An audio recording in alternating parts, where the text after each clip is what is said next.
Hello नमस्कार, मैं हूं रमेश शर्मा और आप देख रहे हैं संवाद हिंदी।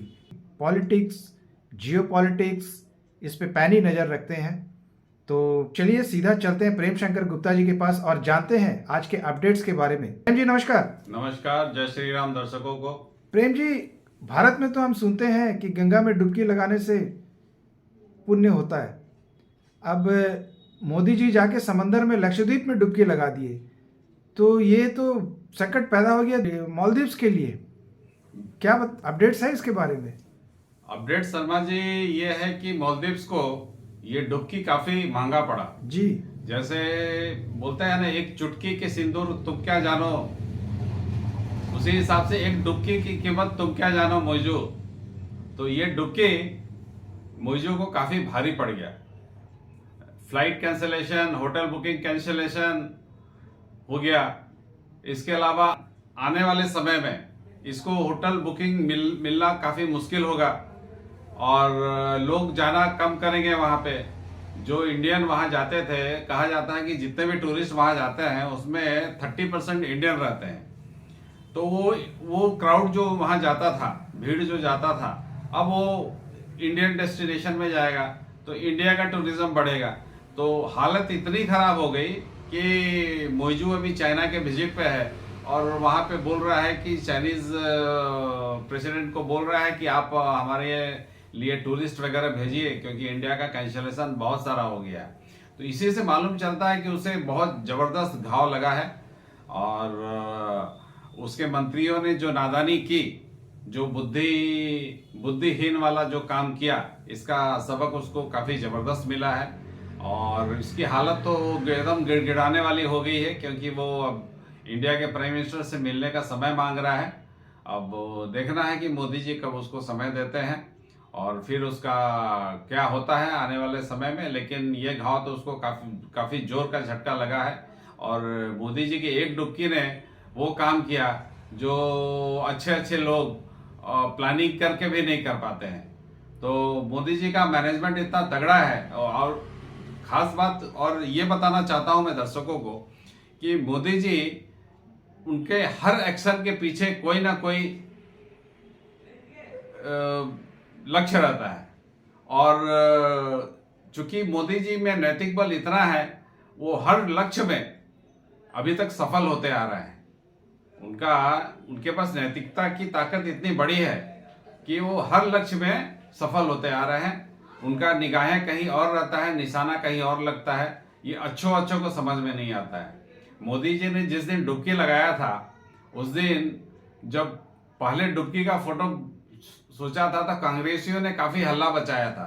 प्लस जो लिब्रांडू पत्रकार है, उन्होंने भी काफी हल्ला मचाया था कि मोदी जी तो छुट्टी नहीं लेते और मोदी जी कैसे समुद्र के किनारे सैर सपाटा कर रहे हैं, फोटो खिंचवा रहे हैं, समुद्र के किनारे चाय पी रहे हैं। इस तरह का कमेंट आया था कांग्रेसियों से और उन लिब्रांडू पत्रकारों से भी इस तरह के कमेंट आए थे। लेकिन उनको नहीं मालूम मोदी जी समुद्र के किनारे घूमते हुए भी किसी को आघात पहुंचा सकते हैं। तो ये इस मोदी जी के कृत्य से मालूम चलता है कि मोदी जी के हर एक्शन के पीछे कुछ ना कुछ लक्ष्य रहता है और उस लक्ष्य को पाने में वो हमेशा सफल रहते हैं। जी जी। इस बार तो मुझे लगता है उनका जो टारगेट अचीवमेंट मोर देन 200% है। मोदी जी एक डुबकी लगाया, उससे कहां कहां लोग घायल हुए, वो एक देखने वाली बात है कि एक सरकार के 3 मंत्री को बर्खास्त करना पड़ा। तो ये काफी मैंने घाव काफी गहरा लगा है मालदीव्स को। और आने वाले इससे क्या होगा कि दूसरे देश भी सतर्क रहेंगे। इंडिया के खिलाफ कुछ बोलने से पहले वो सोचेंगे, मोदी जी के खिलाफ कुछ बोलने से पहले सोचेंगे भैया मोदी जी छोड़ने वाला नहीं है। कहीं ना कहीं फिर वो पलट के वार करता है और पलट के शांति से वार कर देता है। उसका जो रिजल्ट काफी देर के बाद पता चलता है कि भैया ये तो गड़बड़ हो गया।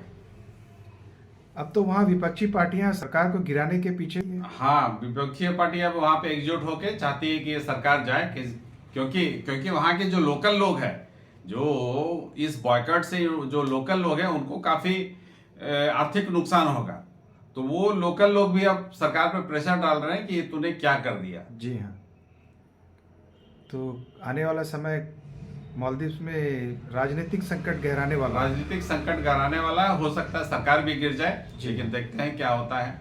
जी हाँ, चलिए ये तो मालदीव्स की अपडेट्स आपसे मिले प्रेम जी। तो मोदी जी तो अभी गुजरात में हैं जी। और आज तो इनॉग्रेशन हो गया और हमारे यूएई के जो मोहम्मद बिन जायद उनके साथ भी उनका रोड शो कल हो गया है और सुनने में आता है कि वो आज इनॉग्रेशन से पहले ही $40 बिलियन का ट्रेड इन्होंने साइन कर चुका है। तो क्या अपडेट्स है प्रेम जी?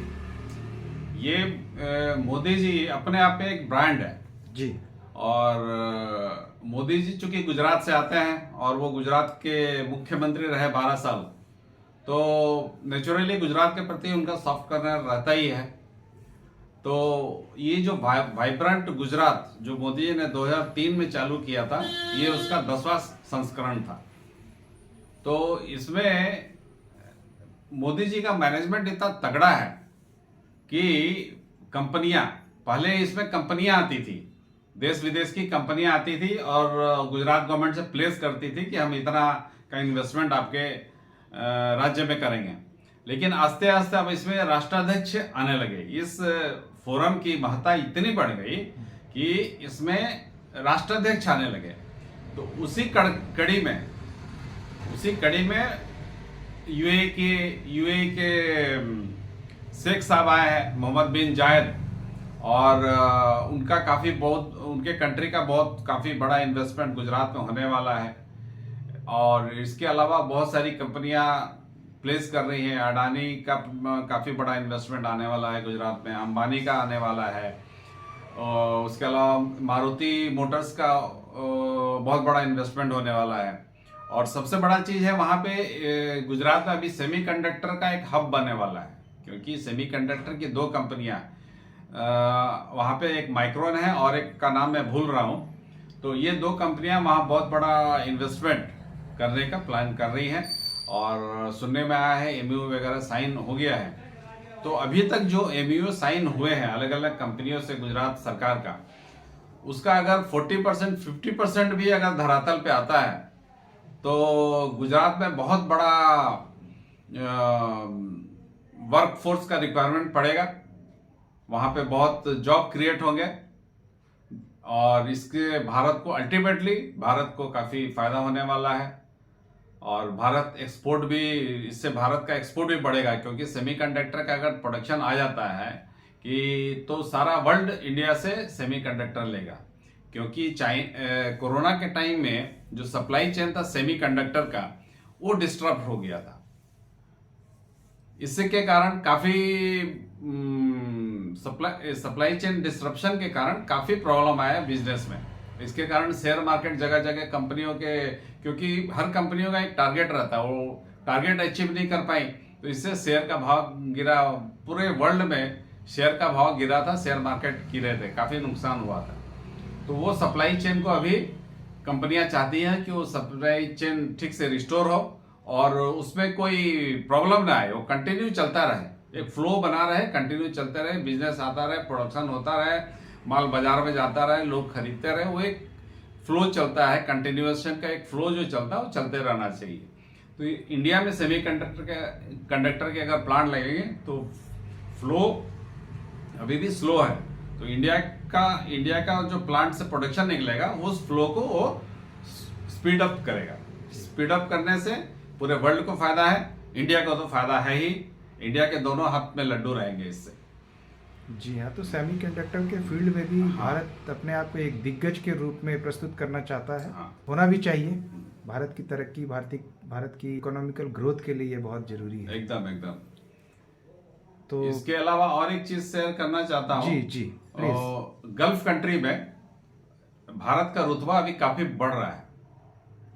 अभी हमारी मिनिस्टर थी स्मृति ईरानी, जो एक महिला है, वो गई थी मदीना। तो मदीना ऐसा शहर है अरब कंट्री में है, जहां पे आप औरतों को बिना बुर्का अलाउ नहीं है। लेकिन स्मृति ईरानी बिना बुर्का के गई और वहां पे कुछ एग्रीमेंट वगैरह साइन हुआ यहाँ से जो मुसलमान लोग हज के लिए जाते हैं उनका कोटा भी बढ़ाया गया। अभी 1,75,000 का कोटा है हज के लिए, इंडिया का कोटा 1,75,000 का है, जो कि बढ़ाया गया। और पाकिस्तान का कोटा जो था, पाकिस्तान का सुनते हैं 25,000 का कोटा है, और वो उस कोटा में भी पूरा नहीं हो पाता है। मतलब जैसे पिछले दफा पाकिस्तान से हज के लिए 4,000 या 5,000 लोग गए थे, तो पाकिस्तान का हालत इतना भूखा नंगा वाला हो गया है कि उनको जो कोटा मिला है उस कोटा को अब वो पूरा नहीं कर पा रहा है। और जबकि इंडिया को जो कोटा मिला है हज जाने के लिए, वो कोटा बढ़ रहा है। इससे से मालूम चलता है कि दोनों कंट्री में कितना डिफरेंस आ चुका है।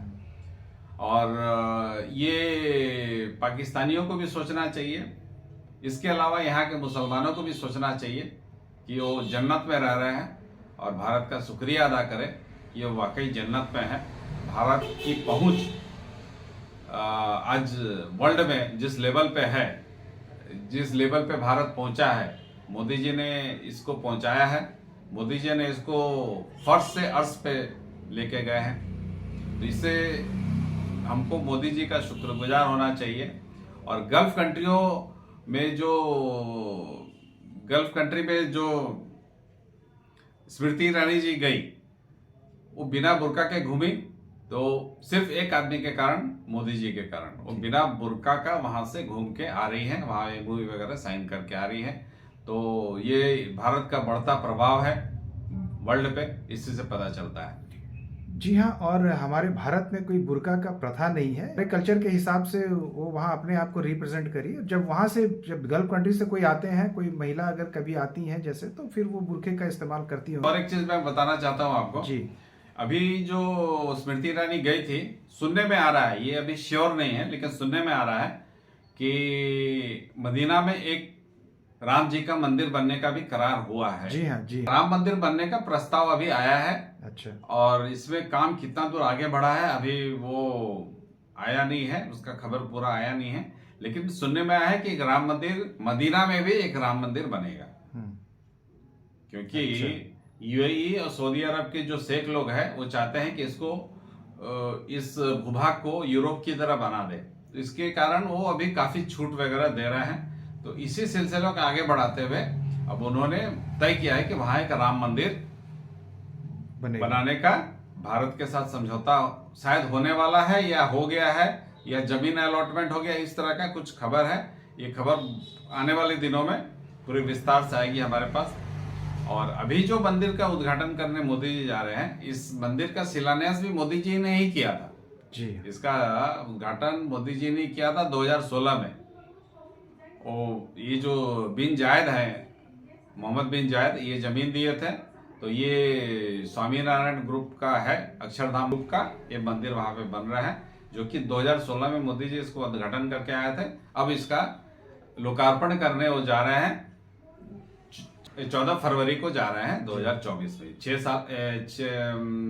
8 साल में ये मंदिर बनके तैयार हो गया। मतलब मोदी जी ने ही उसका नींव रखा था, और मोदी जी नींव रखे थे, उसका लोकार्पण भी मोदी जी करेंगे। राइट।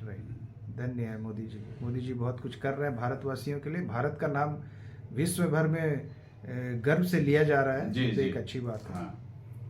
तो प्रेम जी, आपका बहुत बहुत शुक्रिया, आप हमारे साथ जुड़े, हमारे दर्शकों को जानकारी दी।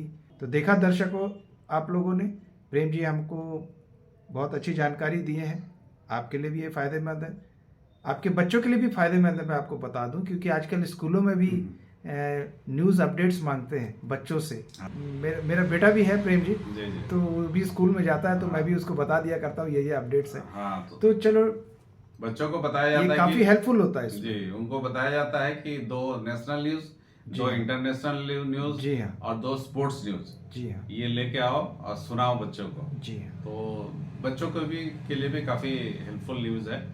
जी हाँ, जी हाँ, बहुत बहुत धन्यवाद प्रेम जी। आप जो भी खबर लाते हैं वो अपडेटेड खबर रहता है, और ये ना कि हम सिर्फ हम ही लोग, हमारे दर्शकों के लिए, बल्कि हमारे दर्शकों के बच्चों के लिए भी ये काम आने वाला है। ऐसा न्यूज़ आप देते हैं, इसके लिए फिर से आपका बहुत बहुत शुक्रिया, धन्यवाद। Thank you. शुभ रात्रि। जय श्री राम। जय श्री राम। जय श्री राम।